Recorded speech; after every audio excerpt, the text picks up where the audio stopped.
Welcome to the next episode of the CAPB Podcast. For today's episode, we have the incredible Richard French, who is the co-founder of Ultra for Charity. Co-founder, Frenchy, is that right? Yes, yeah, there's three of us. Yeah. Mate, I love that, mate. And Welcome. you served for 17 years with the Coldstream Guards. Yeah, that's right. Yeah, thanks for having me on. Welcome to the podcast, mate. Welcome to the podcast. Yeah, definitely. Glad to be here. Mate, so talk about if we look at your military career, before we get into the business side of it, and we can't wait to talk about it, Ultra for Charity, I think it's an incredible concept, and I think it's going to make a huge difference to a lot of people. Let's talk about your military career. If it was a highlight reel, what does that look like? Yeah, so I joined in 2000s, started training in early 2000s. All my family was in the army, so it's all I wanted to do. And I joined the Coldstream Guards because that's what the recruiting sergeant made me do. I went in, wanted to join a different regiment, but he lied to me and tricked me into the Coldstream Guards. But I've got no regrets now. I had a great career. Passed out of training during foot and mouth, so no pass off parade. Then straight to Londonderry for 2 years, residential tour. While there, did P Company, and then we have a platoon in 3 Para called Guards Parachute Platoon, number 6 platoon. So I went over there, thought I was going to go somewhere cool because I just got back from Iraq, went straight back to Northern Ireland with them. So after 2.5 years in Northern Ireland, I was thinking of signing off, but then went to Iraq with the Coldstream Guards, then Afghan with 3 Para, Herrick 4, Herrick 8 with them, back for Herrick 11, Coldstream Guards, Somalia training tour, and what else was that? Yeah, anti-poaching in Kenya, which was pretty cool. One of my favourite things I did.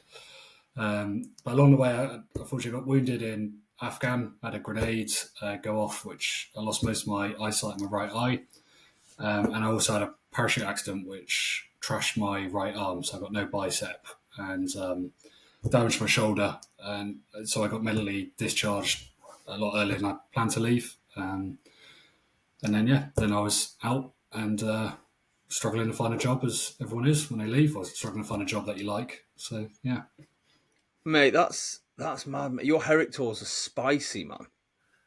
Do you know what I mean? Like the bookend ones. I think Herrick 8 for us for 3 Para was quite quiet, certainly compared to the other two. 2 Para were having a rough time. They were down in Sangin. We were the Brigade Reserve based in Kandahar, which is really cool because we basically just ate Tim Hortons and drank French vanilla lattes. And then when there was a cool op, we went in for 2, 3, 4 weeks, living in harbour areas a lot of the time, and did the Kajaki Dam thing, and went and supported 2 Para for a couple of weeks, and then we got back to our Boston cream donuts and our French vanilla latte. So it was a good tour. I love that, mate. There's a Tim Hortons opened just down the road from me now, so I just go there for nostalgia. I don't even like the coffee and donuts. all the donuts. We've had a good memory. Mate, you've got quite a lot packed into the time that you were in. And we want to move on to sort of the reason why we talk to veterans on this on the podcast, and sort of what is your business, or what is Ultra for Charity, if you had to explain it, which you do. So it's a initiative that we've come up with. So myself, Brian Wood MC, and Jason Fox, so Fox and Woody, and the idea being that people run ultra marathons. We managed to get it down for a lot lower cost. They're all overseas trips. We include everything but the flights, pretty much. So all the in-country transfers, the hotels, everything. Obviously, amazing routes. It's aimed at getting people into it as well. So there's 100k over 2 days, 50k just on the 1 day, or 25k just on 1 day, so people can come and experience it. And you've got all day to do that 25k with the medics, the checkpoints and everything out there to get everyone to the finish line. It's not meant to be the hardest ultra out there. It's meant to be enjoyable. I mean, you can go flat out and make it hard, but for those that just want to do one ultra is what everyone says, isn't it? And then 7 years later, here I am. I've run 40 of them, and I now set up. So my wife will be rolling her eyes somewhere hearing me say it. But yeah, there was meant to be just one ultra for me, and I think that's what everyone says.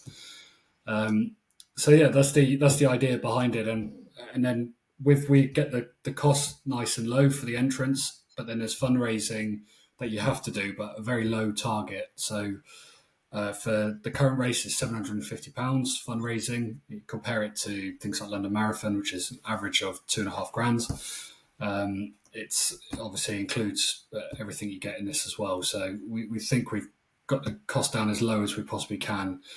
But because of the high volume of runners, having between 200 and 300 runners on each race, we'll be aiming to raise about £200,000 per race. And each race will be for a different charity cause. So obviously we're all veterans, so we started with 4 veteran charities, 4 very good charities that we all sort of picked and spoke to, and they all came on board. And then we are planning to release children's charities, cancer charities, and wildlife charities. So eventually, when it's all up and going, you pick the cause you want to run for. That means the most to you. You pick the race you want to do, and then you just do a bit of fundraising and then get out there and have an amazing time with like-minded people. That's mate, brilliant. I think it's a brilliant thing, mate. And I think your thing with ultra running is right. So, like we were talking just before we started recording the podcast, since leaving the military, when I was in the military, quite fit, did everything you need to do, but I wasn't really keen on running. I wouldn't go running in my own time. Since leaving, I do a lot of running. But like the ultras, it's like a bug, man. You do an ultra and you want to do more. It's not like, tick, done. It's like, I love that. I love the different formats of the ultras. You know, you've got the 24-hour routes. You've got the really arduous routes like the Dragon's Back and the spine race and stuff. And then you've got like the loops, the backyard ultras. Paul's got one coming up in 2 weeks called the Luna, which is done in Kent in it. But that's one of the things I love, because it's all about like the whole day. It's all about how you're going to fuel, how you're going to do these things. And I think it's a really like addictive, not elitism. That's what I like about ultra space. You know, everyone's like, there's just a lot of decent humans in the ultra space. Yeah, and it will be the person who comes in last. Obviously, always gets the biggest round of applause, but it's not fake. The person who wins it or knows they're going to win it at the start line will be chatting away to the people who are going to come last or are walking or in fancy dress. You don't get a lot of that with road running. I find that the people don't want to talk to you in case that you're going to beat their Strava time by 2 seconds or something, and it's all about PBs. What have you done? But you can't do that in an ultra, because you can't say what's your 50k time, because, well, was it on sand? Was it uphill? Was it snowing? Was it raining? This takes that competitive edge out of it. I heard it on a podcast. I don't know if it was a Run Censored podcast or one of the other ones. And it was like, when you run a marathon, if you say I ran a marathon at the weekend, the first thing anyone will say to you is, what was your time? Yeah. Whereas if you say I ran a 50-mile ultra at the weekend, no one cares about your time. They're like, it's almost like you finished that. That's incredible. No one even asks. Do you know what I mean? So, which is, again, I think you're right. The road running space, there does seem to be like a clear like divide between like the elite field and then everyone else. Yeah. Do you know what I mean? And if you walk on a road run, you're getting judged by pretty much everyone. Yeah. Whereas everyone, even if it's a longer ultra, everyone will walk. The person who's going to set a new world record winning it, he'll walk on a hill, eating a peanut butter and jam sandwich at some point. Power hike. And then going to win it. So, yeah. Frenchy, with your fellow co-founders, I mean, they are veteran royalty, aren't they? Let's not mess about. Foxy and Woody, they are high profile. They've done loads of good stuff, very, very in the public eye. How did that relationship form between you and them? Did you know them already? Or was it just in that veteran space? I've known Woody for a little while, I didn't know either of them in the military, very different regiments and jobs. Although that's where Woody and Foxy met. Woody went down to Limpston as DS, and he was Foxy's DS on seniors. So although they were in very different regiments fields, that's how they connected. But Woody, I met him through Keep Attacking at first, and then I was always bugging him, trying to get him on fundraising things until I got the right one. And then I spoke to Woody first about doing this, and we were keen. And I thought maybe we could see if Foxy just wanted to come on a race and be like a sort of representative. People get to come and run with him. But as soon as we mentioned it to him, he was on board. He loved the idea, and he wanted to be fully part of it, not just sort of on the peripheral. So they brought them both in, and they will be running it. So I won't be running it. Me and another guy will be race directing, and then Woody and Fox will be running, but not trying to race it. They're just going to be bouncing around trying to meet and chat to as many of the runners as possible. And then we will have to pick them up early on the last day to get on the finish line so they can dish out the medals as well. So it's part of it, especially I think for the veteran races where they will want to meet those guys, have a photo, have a chat, and then we'll be in the bar afterwards. You know, we're there. It's not a race where we'll go home. We go straight back to the hotel where there's a bar and dinner and on and everything. So, I think that's part of the pull, you know. I think it really is because they are both top blokes. You know what I mean? They've done incredible stuff for the veteran community. They always do incredible stuff for the veteran community.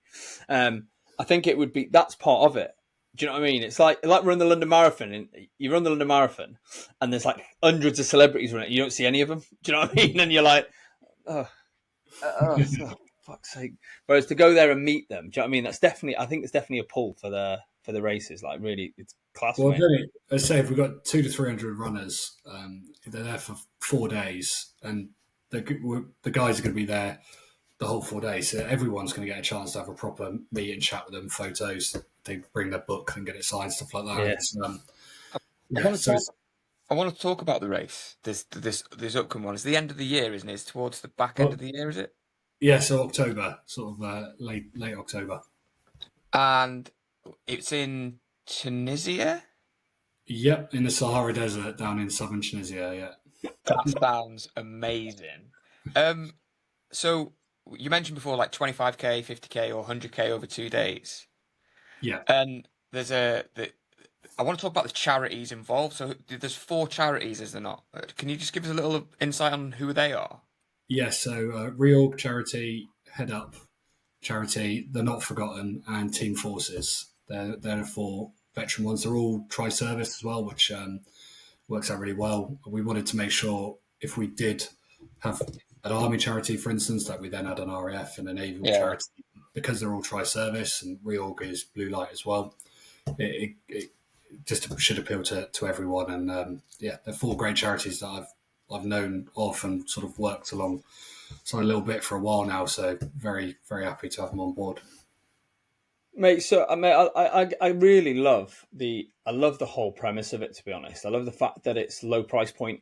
I love the fact that people don't have to worry about all those things, because if one thing we're good at in the military is planning stuff. Do you know what I mean? It's like AT, battlefield tours, and taking that into civilian life I think is pretty cool. Where did the idea come from? Because you are a seasoned ultra athlete. Yeah. Well, yeah, not a fast one, but yeah, I've done quite a few. It's come from, so I've been working for military charities, I've worked for a homeless charity during COVID, and then working for military charities since, and I'm volunteering for a couple of others. And initially I was doing caseworking, and then I moved into events because I did enjoy it, and I still enjoy it. And what was annoying me is a lot of the people we have to use, they charge a lot of money, but we're using the ground agents, they're using the ground agents, and then they're putting a massive slab on top. And fair enough, they take some of the risk, and that's why charities want to do it, because charity might not be able to get 200 runners, you can only get 50 or 30 or whatever. And then it's just that price is getting expensive, which means the charities are having to say it's always £2,000, £3,000 fundraising. And fundraisers can often see how much these events cost. And then they're saying, well, why are you charging so much? The charity has to. They need the general rule is they need at least a 2-to-1 return on their investment. So if they pay for something, they need to double that money in fundraising. And at the end of the day, you're doing it to raise money for charity. You're not doing it to just pay for your trip, are you?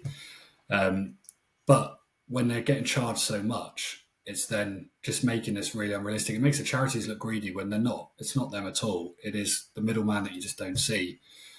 And that's why I just thought, well, I've been race directing and working with other companies, in ultra race directors and companies I've got to know and work with over the last few years. And so I thought I do all this already. Just it's easy enough to put it in, and it's actually easier planning an overseas one than a UK one because normally the rules are a lot simpler. Like I just came back from Recce in Albania, and I was asking, "Oh, can we move through here? Can we move through there? Could we route it around there?" It's like we could do whatever we want. We find out who owns that field and pay a little bit, and we can run through that field. Whereas in England, you can't. And even when you think you're on public footpaths, a lot of the time they're permissive or something else, and it might belong to the Forestry Commission, a national park, a private landowner, and it's hard enough finding out who they belong to before you even get permission. So a lot of time you run a race and then have loads of phone calls of complaints because you haven't asked permission, but you just didn't know. There's nowhere where it's logged down. But you don't get a lot of that with going overseas. So it does make it a little bit simpler or a little bit less stressful, I find. Yeah. Mate, I think it really is like ace. The idea that you could go and visit a new country, also like, do an event. Look at other ultras like the Marathon des Sables and some of the others, even some of the marathons that are abroad, like the Comrades and all that kind of stuff. It's so much money just to get out there and do it. So they end up, these bucket list items stay on the bucket list very much. People just get outpriced them, you know what I mean? So when was the point during, as I say, you've ran, we spoke earlier on, and you've run over 40 ultramarathons, which is incredible. When did you first race direct, and what was it like being on the other side? So as opposed to being on the start line, being like in the background, how did you find that?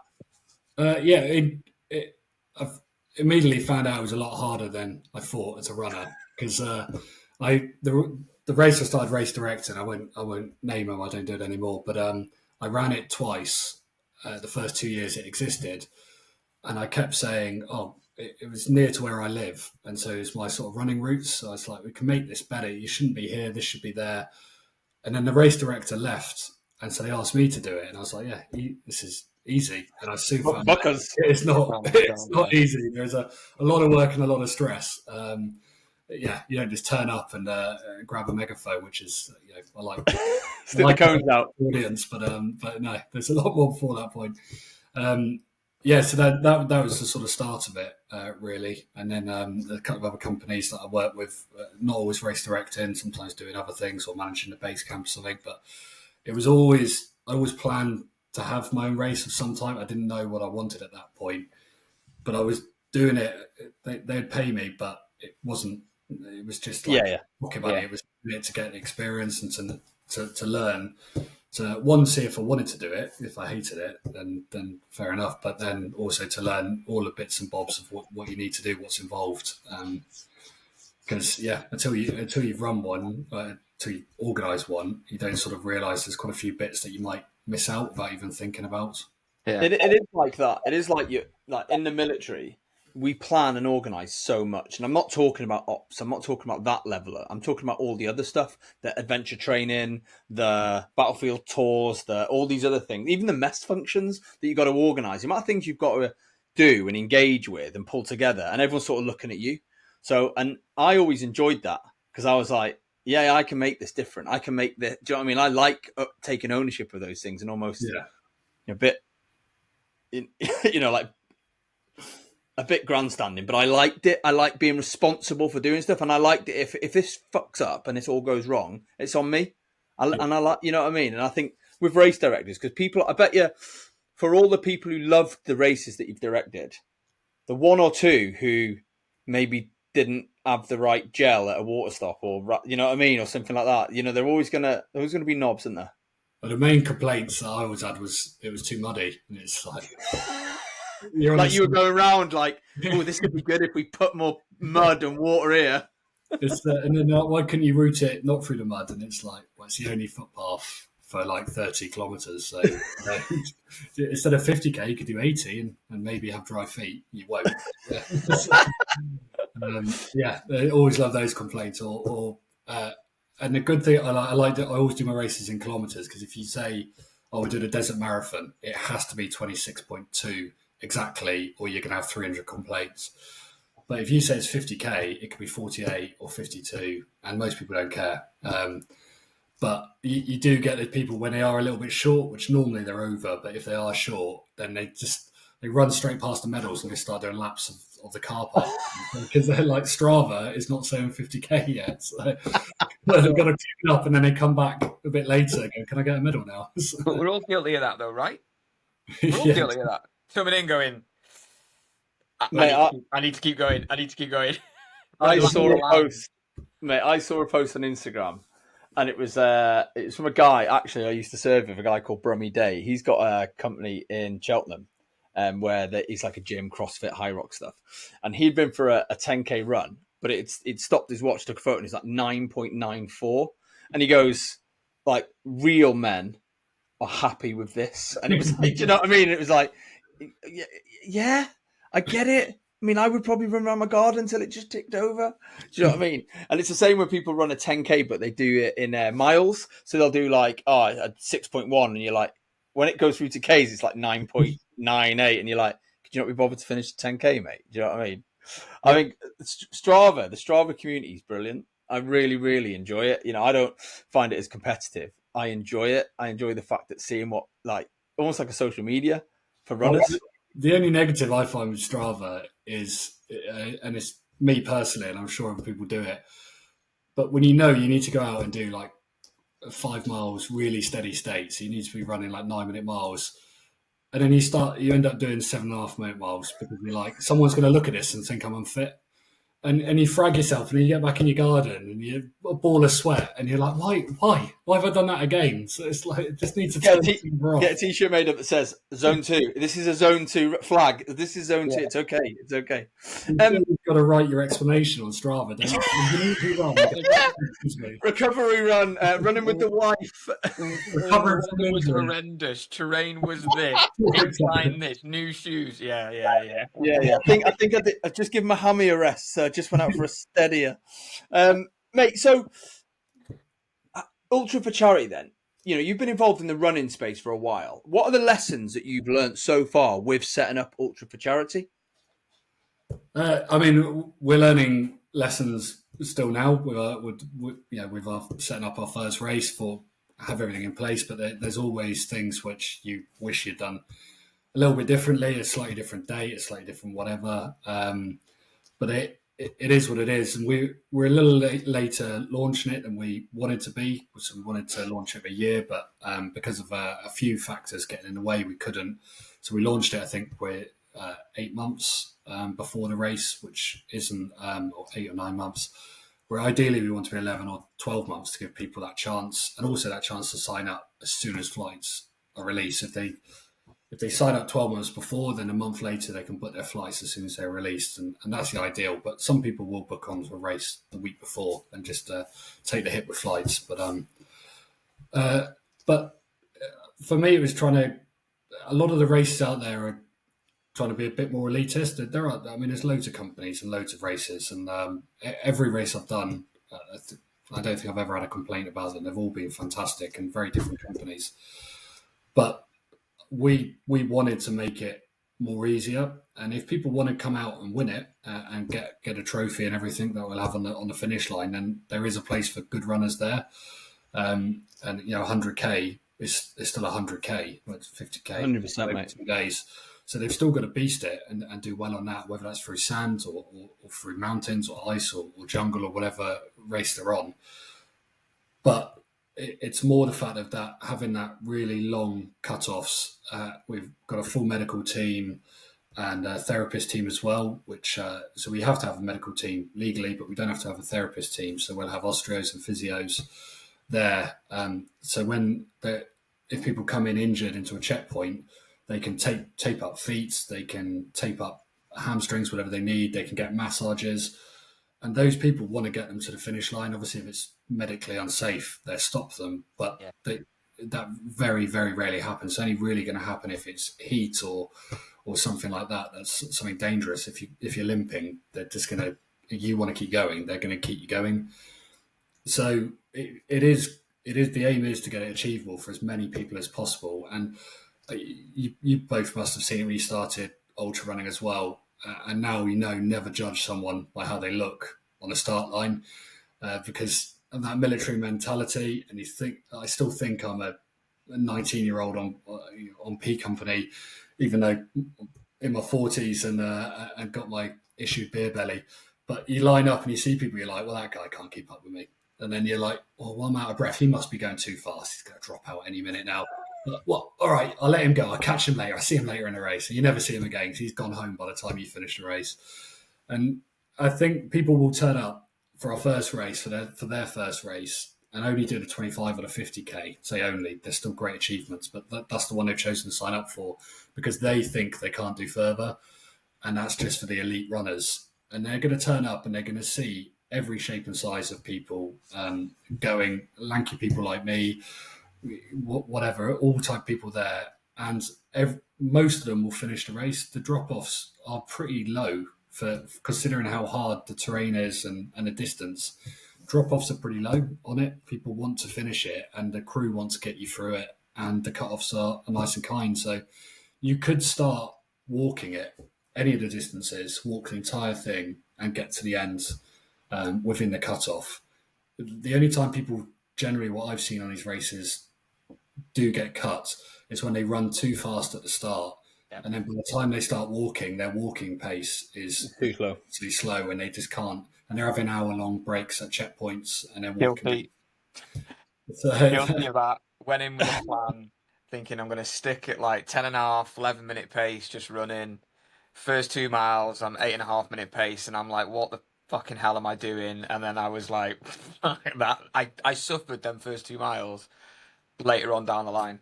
Like, but you lie to yourself. It was horrible. At the same time, you tell yourself, even though you're looking at it, you're going, I'm doing 8.5 minutes, but maybe I'm much fitter than I think I am. Maybe I've got a chance to win this. Maybe, yeah, maybe. Yeah. Frenchy, I think that's ace, mate. And the look at inclusivity and getting people round. Sometimes people are just put off. It's like they see the number 50K and think, I won't be able to do that. And you really can. It's incredible what the human body can do. What I also picked up on what you said about Ultra for Charity is when you do these other events, and I've done a number of ultras in the UK, they have all the usual stuff at the checkpoints. One of them even had sausage and chips, by the way. Brecon to Cardiff, shout out. That was incredible. Last checkpoint, literally sausage and chips, was amazing. But at the checkpoints, it is just volunteers who are brilliant, but the volunteers giving out sweets. To have a checkpoint when you're not an elitist athlete, but have a checkpoint where you can get there and say, can someone just have a quick look at this? I think that's ace, to have that that support to get you through a real big event. That would keep you going, knowing that you see someone, they're going to tape you up and say, at the next checkpoint, get them to have a look at this, retake this, read that. And having that, I say, that elitist comfort blanket of a full support network. I think that's really good. Mate. I was literally about to say it would make me feel like I'm a professional athlete. Like coming in and realizing I've got the support to go, wow, this is great. It's almost like the football shirt hanging up in the training room with your name on it. That type of thing if you play for a Sunday League side, is that type of brilliant touch, which I think is going to be that. Yeah, I think that's amazing. Yeah, really cool. Yeah, it's a touch of class. It really is, mate. They're a good. They're good. I've known the head of the therapist for years. We met on one of my first ultras, and when I did a 100-miler, and she came and crewed me and helped me get around it and stuff. And so I spoke to her, which is one of the first people I spoke about when we were setting this up. And so it's always been planned to have it because I've seen how beneficial it is for people. And because I've taken teams of fundraisers on other events before, for military charities. And of all the races I've done, I've only had one person who didn't finish because they had too bad an injury. They just literally couldn't walk on day 2. But I think without having a couple of things, poles on the hills, without having the decent Harrier poles that Harrier running kindly gave us all, and without having a therapist, I reckon we would have lost a third of our team. And we're talking 30 people, so I reckon 10 people from the team wouldn't have made it to the end. And they mentally all wanted to, and they were pretty broken, and they looked pretty horrendous once coming in some of those last checkpoints, but they refused to give up. No one wants to be the first one as well to drop out today. I think if a few went, then it might start an avalanche. But the therapist and the right kit is what got them all to the ends. And they're not happy about their times necessarily, but then they just come back and do another one. And a lot of time it's down to either the lack of training or just unlucky with injury. So some of the fitter guys are the ones who were at the back they're at the front on day one and they're at the back on day two. But that's multi-day ultra running. That's just what happens. And the people who step off easy and walk or run because they know they're unfit and they take it really easy at the start, they normally finish in a reasonable position around the middle of the pack on day two because they just keep going that same pace throughout. I think one of the you mentioned there about multi-run, about like people crewing, and I think there is a lot to be learned and taken from crewing someone on an ultra.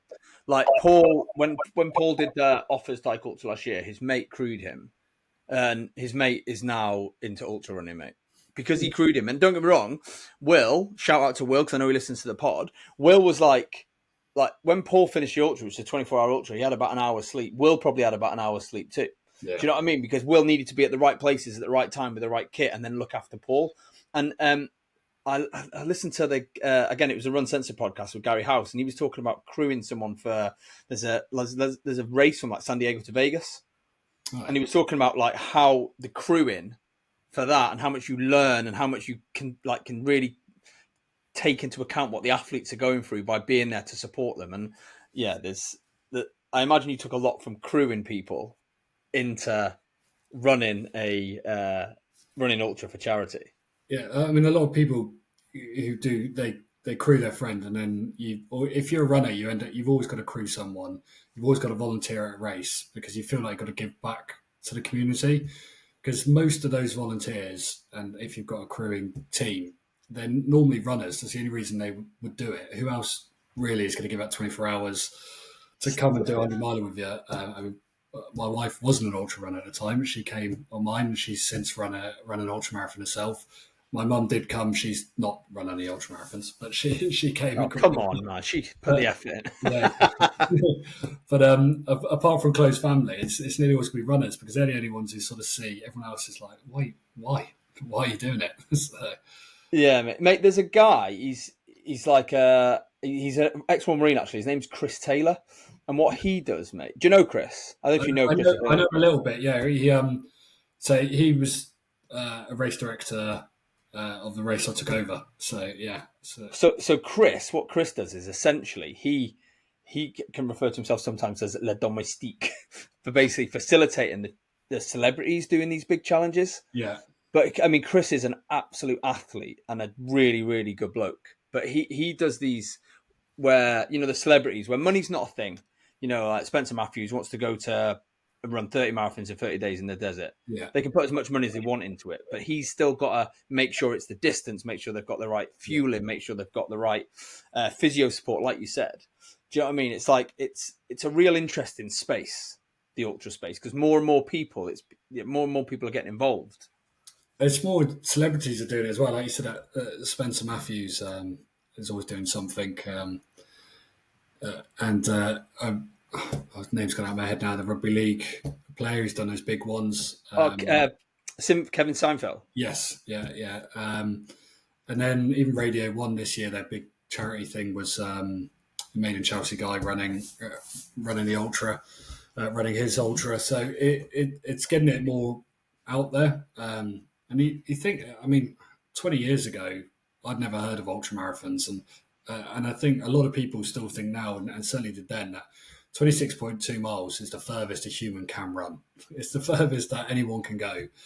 And then that's completely gone now. And we look at ultra, and I think the longer you're in this space, the more it normalizes it as well. So whether you're running it or working in it, but you talk about 100 milers like they're easy, even when you haven't run one, because you've been talking about them for 5 years. And you talk about 50K is like the shortest ultra there is, but it's 5 miles longer than a marathon. But you still talk about it like it's just a 50K. It doesn't mean you've got the ability to do well on them, but it just sort of been normalised within your own head. Yeah, 100%. I was on a training run yesterday, and I've got this ultra in a couple of weeks, and then I've got an ultra at the back end of the year. and it was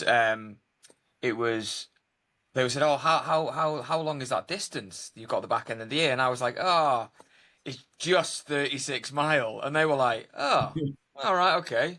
Oh, yeah. And then I caught myself and I went, did I honestly say just 36 mile? No. Yeah, it's still 36 mile. It's still an ultra. It's still going to be horrible. But yeah, I completely get it when you said you're in that space and you go, well, I've ran 50, I've ran 60k, 70k before. I've ran 50k, like, oh God, yeah. Yeah, I totally get it. I think totally I don't know what happened. I think it kicked me out there and kicked me back in, by the way. But so on my You weren't missed. You weren't missed. I never am. On my bucket list is to do a 100 miler. I really, really want to see. I want to put my body through it to do. I've not done a 100 miler yet, but I really, really want to. And I'm looking at a few. There's one on the Cotswolds Way. I was wanting to do it this year, but it's been cancelled this year. And it's basically the length of the Cotswolds Way. I think it works out to be 111 mile. And that's where I live at the moment. I live in Gloucestershire in the Cotswolds. And I really want to do it. I really want to do like a 100 mile or race the stones or something next year. Versus like the backyard ultras and stuff. Yeah, I've got this thing. It's like a bucket list thing. Doesn't matter where it is, but I really want to do a 100 mile. And some of these ultra events as well, these other ones, there's really small fields. You know what I mean? There's 150 people are doing it, or you know what I mean? It's definitely on my bucket list. When you get up to the 100 milers, sometimes, I mean, you got like Centurion, they sell out, they're quite big, but they're expensive. They've been going for a long time, and I think they're on most people's bucket list. But so where I live, we've got Centurion does Southdown Ways, but we've also got UK Ultra, who do a load of races down here now. They do from like half marathons up to 100 milers, but they're very reasonably priced. I did one of the 100 miler, but I didn't make it to the end on that one. I think I came off on the 87 mile point, but so I want to go back and do it because their buckles are really cool. It's all about the buckle, isn't it? At the end of the day, anything that survives it. So yeah, I mean, there's loads of companies out there, but I always tell people to shop around because people look at you think of Race to the Stones or something because they're the most heard of ones. I mean, that's 100k, I think, not 100 miles. And they do a lot of good for charities, but they're huge events, and you will get sort of more intimate, really cool races, good crews, everything. And I think when you're doing a 100 miler, you want those volunteers at those checkpoints are massive on a 100 miler. Certainly after you're 40, 50 miles in and it's midnight and it's chucking down with rain or whatever, they make or break you because you go into checkpoints. I failed selection when I was in, and it's exactly the same thing that happened when I was on the hills as what happened on ultras. I've decided on that last leg that I'm off. Yeah. Like, I've had enough of this. I'm going home. In 5 hours' time, I could be on my sofa watching EastEnders with a cup of tea. I'm out of here. And the difference being that when I come into a checkpoint selection and DS look at me like I'm scum, I think I'm not giving him the satisfaction. So I carry on. And as soon as I leave, I'm like, what am I doing? Why am I on another leg? But it's different when you come into the volunteers cheat and you're like, I don't want to let them down. Right, I'll go for another leg. One more leg. See how I get on. When you talk about the races, mate, and the smaller one says, Paul and I are from North Wales, and there's a race. I think it's run by Beautifully Brutal, and it's called the Race Across Wales. It's 138 miles, and it starts in Greenfield, finishes at Abersoch, whatever. That's something is like there's a few in North Wales around from Beautifully Brutal. They just look brilliant. They just look like really incredible events, and because it's got a massive Welsh dragon as the medal. Yeah. The whole thing looks cool, and it's because it's where we're from as well. I love the idea of that. Like Paul, when he did the Offers Dyke, like the Offers Dyke starts in Prestatyn, which is where we went to high school, but like. When we went to high school, I wasn't interested in running or trekking or trailing. So, like, the Offers Dyke, you would see a sign but never go anywhere. Whereas Paul has done 45 miles of it. Do you know what I mean? Inland. And it's like 47. Yeah. Okay. Paul's done 47 mile of it. And it's like over mountains that you see driving past in the car. And that's what I love about the ultra space and these longer races. You're like, I want to see what that is. I want to go there. Do you know what I mean? I think it's brilliant, mate. What's next? What's next for Ultra for Charity? So obviously we'll have the Tunisia race in October, but then I mentioned earlier, just got back from Albania. So next year we will have the Tunisia race again, but we'll also be releasing the Albania race, which is going to be mountain race. So the idea is we're going to have at least four is the plan at the minute, different biomes. So desert, mountain, ice, and jungle. So next year we'll just have the 2 set up, and then 2027 we'll hopefully we'll have the next 2 released as well.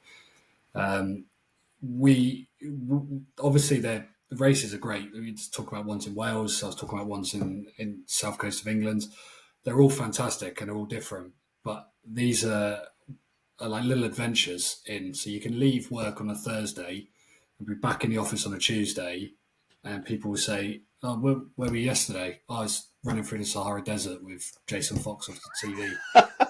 it's just like, rather than, "Oh, I was hungover from watching the football" or something. It's so that's why we sort of pick these distances as well. Is that they're not, you don't need to take a week off, because once you're sort of certainly our age and things, people have families, people have full-time jobs. So trying to explain to your wife that you need to use half your annual leave to go on your own trip and it's going to cost as much as a family holiday, it's a bit more difficult.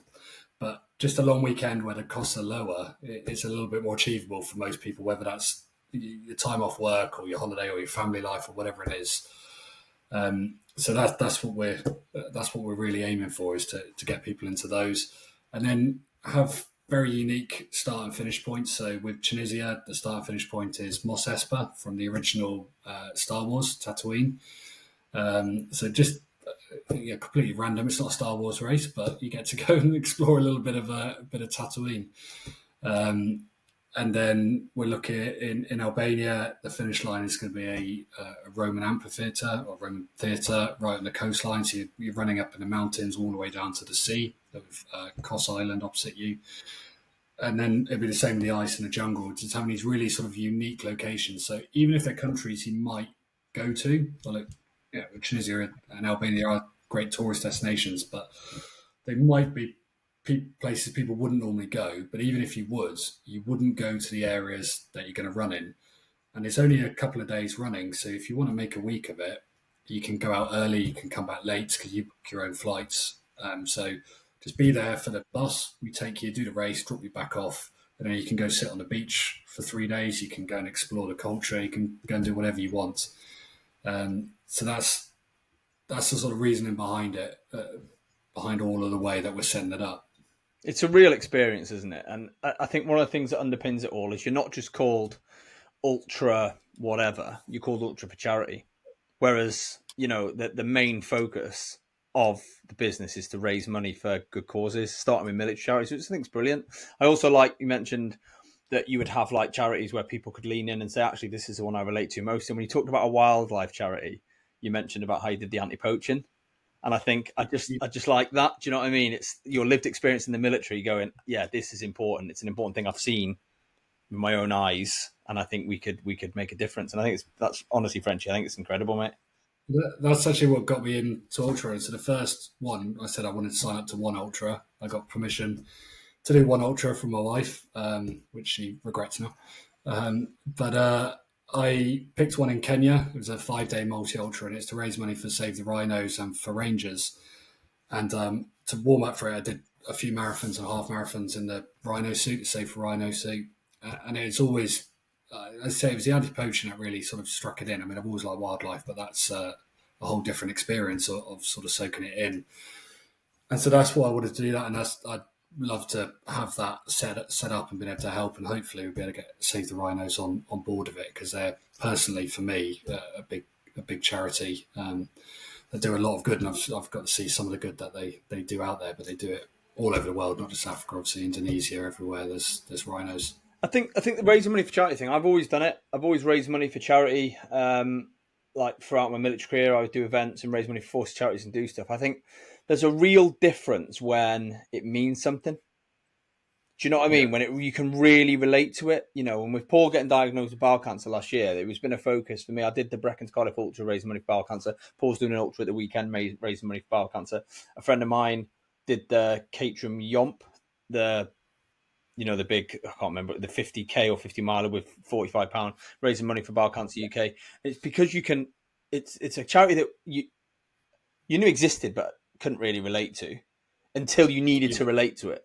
And then it's like, it is absolutely this incredible charity. Same with like hospices, you know, where you hear about hospices and people raise money for hospices and you're like, that's great. Can't really see it until a member of your family needs the requirement of a hospice. Then you are like all in. And I think that's the thing for me, since becoming a veteran, is raising money for military charities is like so important. It just is. I just have this connection with it, you know? It's the reason also we've got 4, and when you raise the money, I didn't mention this earlier, it gets split equally between the 4. So you don't pick which one; it goes equally between them, and that's why they're for the same cause. And since I work for charities now for quite a while, most fundraisers don't care about a particular charity unless that exact charity has helped them personally. So veterans want to raise money for veterans charity. They might not be too bothered about which one it is. They just want to help veterans, and they don't know which one to pick. And they might say, "Well, my mum's been diagnosed with cancer. Oh, there's loads of cancer charities. Which one shall I use?"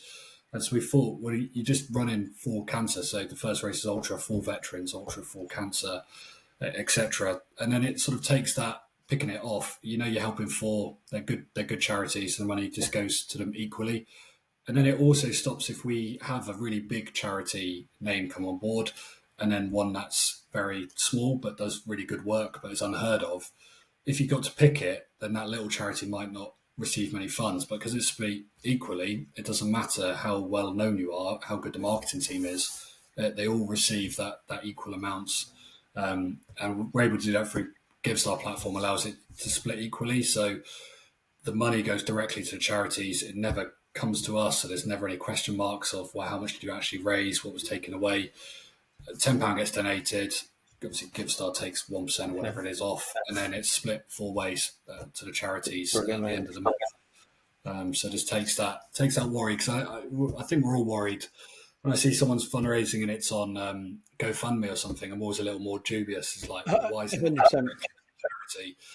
And it doesn't mean they're dodgy, but it just makes you raise an eyebrow. So we wanted to make sure it's really clear cut of exactly where everything goes. No, I think it's commendable, mate, and I really think it's a brilliant thing to do. And like you said, if you get a big charity on board and a smaller charity on board, it's almost like the big charity is going to attract more people, so the smaller charity is going to benefit as well.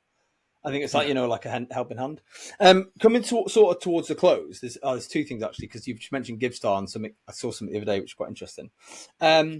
What's the one bit of advice you'd give to someone for setting up a company? If they were in your space now where they've got something they're passionate about, what's the one bit of advice you'd give if we could pass something on?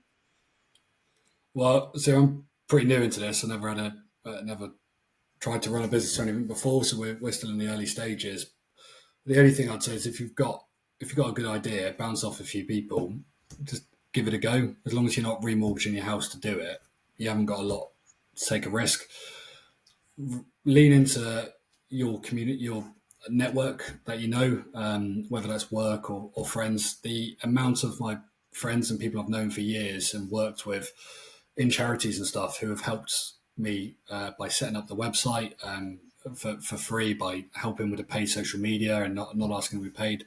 There's loads of friends have really helped me get it started. And obviously once it's all up and running, if they still want to carry on doing it, then we will pay them. But I wouldn't have been able to do this without taking out big loans or something, without just people helping you out. And people do. I'd help friends out as well. And if they think it's a good idea, and this is raising money for charity, but most businesses aren't. If they think it's a good idea and they want to get behind it, people will help you. So just ask them and then just go for it. Mate, I love that, mate. I absolutely love it. The thing I was going to say, and I guess it ties into the last thing, is I saw a thing that GiveStar are offering. They're running like a competition where they're offering £100,000 for you to do like a once in a lifetime charity event. So yes, I guess I ask you, mate, you've done 40. Is there something on your bucket list that you would think, that's what I want to do, even though you've done so much stuff? Is there something on there? The bucket list only gets bigger, doesn't it? Every time you do one thing, you add loads to it. I enjoy mountains. I'm not a great mountaineer, but I started with Mount Kenya. Did that quite a lot while I was in the army. So based in Kenya for a couple of years, and I went on to Kilimanjaro, Mont Blanc, and a few others. So I'd certainly want to do a few more mountains. There's a couple that are quite high on my bucket list to do. In terms of ultra running, I've always wanted to do comrades. Yeah. It's expensive with the flights getting out there, but my dad was a very good runner. Like he ran quite a few sub 3 hour marathons, something I've never got close to. And back when he was fit and young, comrades was the only ultra marathon that really existed, and it was set up by British officers back in the day. So it's got a real sort of tie to it. And he always wanted to do it and spoke about doing it. He died a couple of years ago. He had a lung disease. And I'm not in any rush, but I'd like to do it at some point just to do it. And so what's it? 90K is It's really random distance. And you meet South Africans and they don't want to know your marathon time or your 100K time. It's what's your 90K time? You're like, I don't know. Who knows their 90 kilometre time? It's because they just judge everything off comrades. I didn't know comrades was a thing, and I follow like loads of runners on Instagram and stuff now. And I saw like a guy on Instagram who I follow, and he was on the start line, and they were just all dancing to this African music. And I was just straight away, I was like, "What is this?" And now it's like the Comrades Marathon is the top of my bucket list to do. And I know it's got, I think when you have something on your bucket list, it's got to be something that it needs a bit of leaning into. Do you know what I mean? Yeah. I'd love to do the Dragon's Back, but A, I don't think I'd get round. And B, it's about $4,000, mate, to do it. It's an absolute fortune to do Dragon's Back. But like the idea of doing Comrades in South Africa and being on that start line and just going like north to south, because I think they flip it, go like south to north, north to south. You're going up and a down. But people only want to do the down because it's easier, but it's not downhill. It's not one big hill. That's what they do. It's going down, isn't it? Do you know what I mean? It's like it's not 90K up one year, 90K down the next. Yeah. But have you seen the human wall at the end of it though? When you hit the time cutoff? No. So they literally link go on YouTube and look at it. I can't remember what a cutoff is, but when that cutoff hits to the seconds, all the volunteers at the end, they link arms and literally runners bounce off. You're not going to cross that line. If you are not in a time, you don't cross the line. I've never seen any aggression there. It's all like everyone's laughing and joking, but you're not allowed to finish if you're not within the time. It's like the comrades. Like, that's what I noticed as well. Was like the medal. The medal's not like a massive, amazing. It's a really small, relatively. Do you know what I mean? Insignificant medal. Linked to the original. Yeah. But it's just this incredible event. And I would, if it's on the bucket list and let's do it. What's the worst that can happen? You know what I mean? Just spend about $4,000 the mortgage, take a bit out, go down to South Africa. Frenchy, thank you so much for your time. I think Ultra for Charity is going to make a huge difference. It makes ultra running abroad accessible. I think the fact that it's being run by 3 incredible veterans in you, Foxy and Woody, I think is absolutely inspiring. And what I have noticed on social media is, for the first one in Tunisia, there's a lot of high profile veterans who are signing up. Yeah. And I like that. Do you know what I mean? A lot of like the veterans who are in that influencing space who are just getting a piece of it. And I think that's brilliant. And it's going to the brand is going to grow. We will definitely do an event. The Albania one is something I want to do. The ice one, I think I'd rather eat my own head. But the jungle one, I've spent no time in the jungle. And I think running a jungle ultra, I think that would be pretty special. Do you know what I mean? I think that would be a proper challenge. So I'm looking forward to when the dates and locations get released for them, mate. Yeah, they'll be coming soon, hopefully, yeah. Perfect. Thanks so much for having me on, guys. It's been great. Fred, honestly, it's been an honour, mate. Honour and a pleasure. Take care.